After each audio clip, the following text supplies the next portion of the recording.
Gordon Mutch. Gordon Mutch! Gordie Mutch. Gordon Mutch. My name's Gordon Mutch. I race in the Ginetta GT 5 Challenge for Fox Motorsport.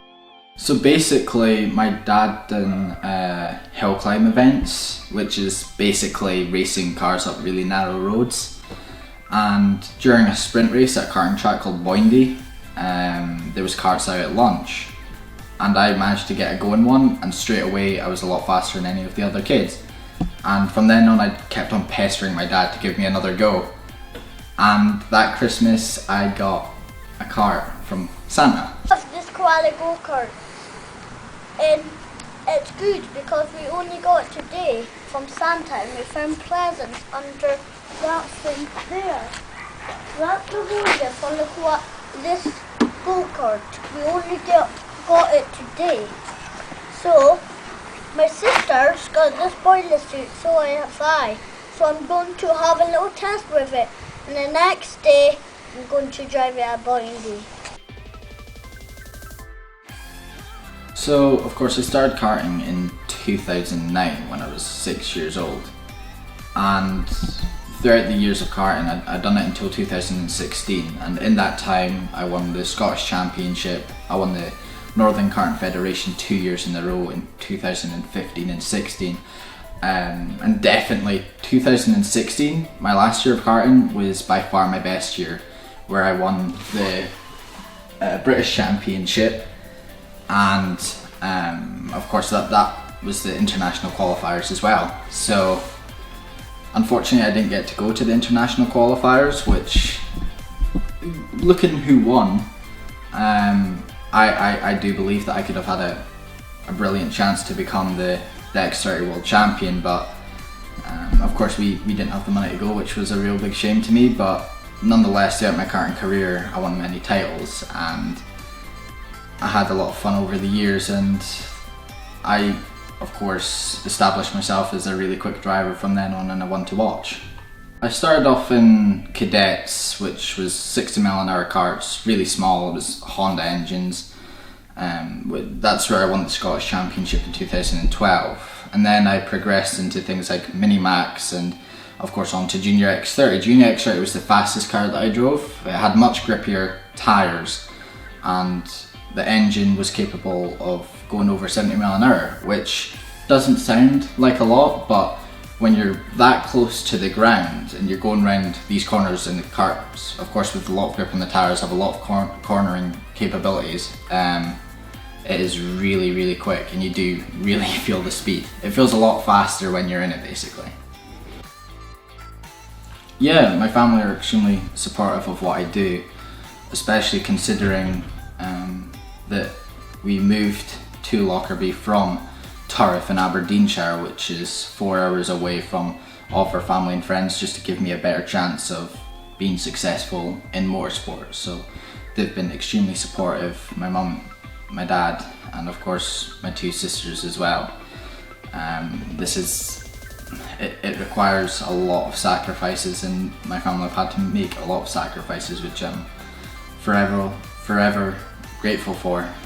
So yeah, they're extremely supportive.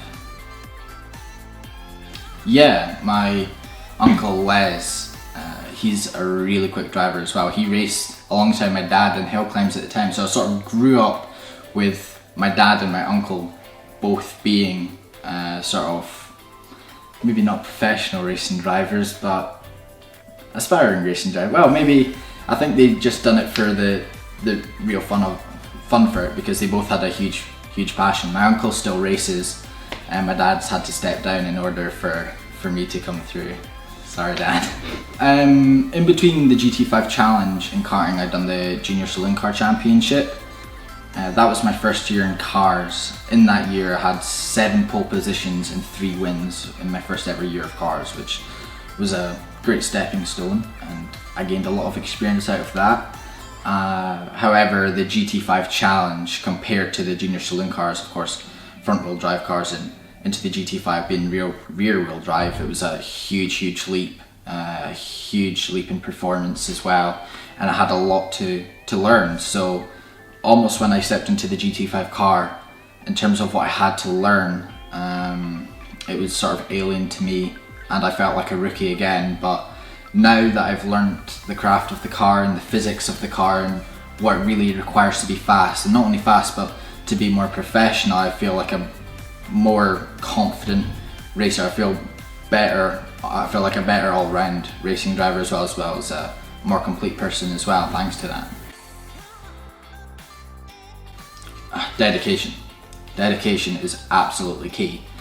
You have to put all your hours into it. Your main focus has to be racing. You have to live and breathe racing. So you have to do hours of interviews, and you have to work at sponsors. If you really want to do it, you have to spend hours in the gym as well. You have to full on push yourself, focus on the details, spend that extra 20 minutes looking through the data. Every tiny bit counts. Any little thing that you can get that you think might not matter, somebody else might be doing, and they may be benefiting off of that, so you have to take everything that you can get. I practice on the simulator. There's now games out such as iRacing on the PC, which are extremely accurate and can resemble the cars very accurately, as well as the circuits as well. So despite you not being at any of the circuits before, for example Zandvoort, I'm still able to go into the sim and practice Zandvoort. So when I get there, I know where all the bumps are on the track. I'll already have reference points. That's how accurate the games are. So besides from actually going out and testing, which is very expensive and we don't exactly have the money to do, I have the sim there that will maybe, it won't be as accurate of course as real life, but it's the closest thing to that. Things like Formula 1 have never really interested me, more because I know the amount of money behind it and the amount of backing that you need to get into it. So I'm a very realistic person, so I know that's not going to be a realistic target for me. So, but it's never really interested me anyway. I'd probably more go along the lines of GT. I think the pinnacle of motorsport for me is definitely more Le Mans, which is down the GT and prototype route. Within the last couple of weeks, there's definitely been some quick names pop up that have entered the championship again for this year. Some new coming into the championship and some that are coming back from the previous year. For example, coming back from the previous year, we have Jerry Nicosia, who is a very experienced Ginetta driver. He's spent many years within Ginetta, so he knows the car very well. And of course he was third in the championship last year, so he's going to be right up there. You've got new people coming into the championship, such as Adam Smalley, who is the Ginetta Junior champion. He will of course be very fast as well, straight off the bat.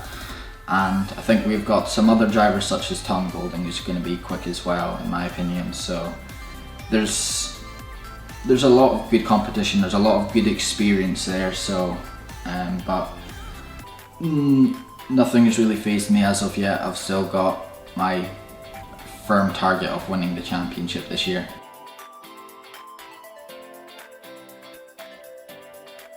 You'd be amazed, there's so few Scottish drivers, but what you tend to find that with those few Scottish drivers that they're up at the front. So I think it's myself and Callum Hislop. I think that's the only other Scottish driver on the grid as far as I'm aware of. I haven't quite looked over. It's the only one that is he was in the championship last year and he's from the northeast, but that's the only Scottish driver that I'm aware of that's in the GT5 challenge. I guess I can find out tomorrow for you if there's any more. In terms of favourite tracks, I'm more focused on like favourite corners, I'd say. So last year we were at Spa with Rouge. Rouge was just amazing, flat out. That was scary, but no, it was great fun. I loved Rouge. I loved Spa in general, but that one corner was fantastic. But in terms of the track that I enjoy the most and I find most exciting or most satisfying, has to be Knockhill.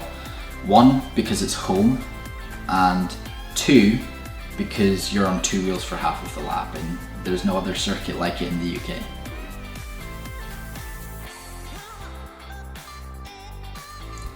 This year is a very important year for me in terms of my career. Next year could define my racing career. So I have the goal to win this year. In my mind, there is no way that I'm not going to win. In my mind, that I have to win this year. So I won't accept anything.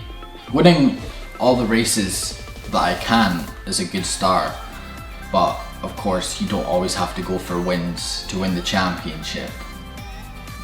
Picking up points along the way, not taking unnecessary risks is how you win the championships. So my main goal would be the championship, of course, but racing is very unpredictable. Crashes, incidents, mechanical failures, things can happen along the way that you have no control of. So I just need to do the best job that I can possibly do and ensure that I'm driving at the best of my ability to ensure that I'm at the front end of the grid. Yeah, I'm with Fox Motorsport. I joined Fox Motorsport in 2017 for the Ginetta Winter Series, where I picked up the rookie win in one of the races during the Winter Series, and I took the decision to race with Fox Motorsport throughout 2018, where they taught me a lot about the professional side of racing.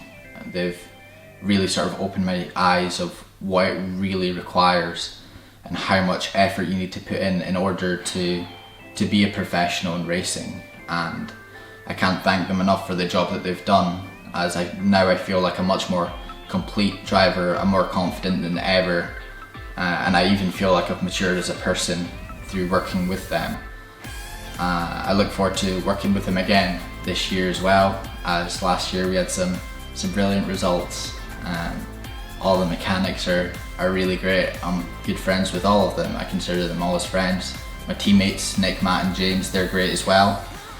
And of course at the end of last year we picked up a huge podium, and the joy on their faces were almost as much as mine as well. So you really get the shared passion within the team. They want to win as much as you do. I think it's really important to have trust within your mechanics and your team as well, because at the end of the day they're the guys that's bolting your wheels on, and if you don't have trust in them, that's not a good start. So yeah, I've got a lot of trust in Fox Motorsport. I know that they're doing the best jobs that they possibly can. They always do the best job that they can. So yeah, I love Fox Motorsport as a team. Well, for this season I've got a couple new sponsors as well as some already existing ones. So my existing one that I've had for several years is John Clark Motor Group. He's supported me throughout karting. He's probably the main reason why I'm actually still able to race, so thank you very much, John. I've also got Tire Express Service Lockerbie as well. I've also got Echo Orthopedics. They're new for this year. They've joined on, which is great. Thank you very much again. I've also got Panda Racing, who have supported me throughout the years with racing gear, so check them out. Also shout out to Unimac Media. Ronan Frew at PC Building Lanarkshire. He is class at PCs, so if you ever need a PC for anything, Ronan's your man. Okay. I'd just like to say a huge thank you to everybody who's helped me over the years. With racing, you fly through so many people, and it's easy to forget like who's helped you along the way. But I take every bit of help that I've ever received very, I do appreciate every bit of help that I've received over the years, every bit of support that I've received from many people who have watched my progress for years. So anybody that's helped me out in any way, shape or form, I'd just like to say a huge thank you, and hopefully here's to many more years of success.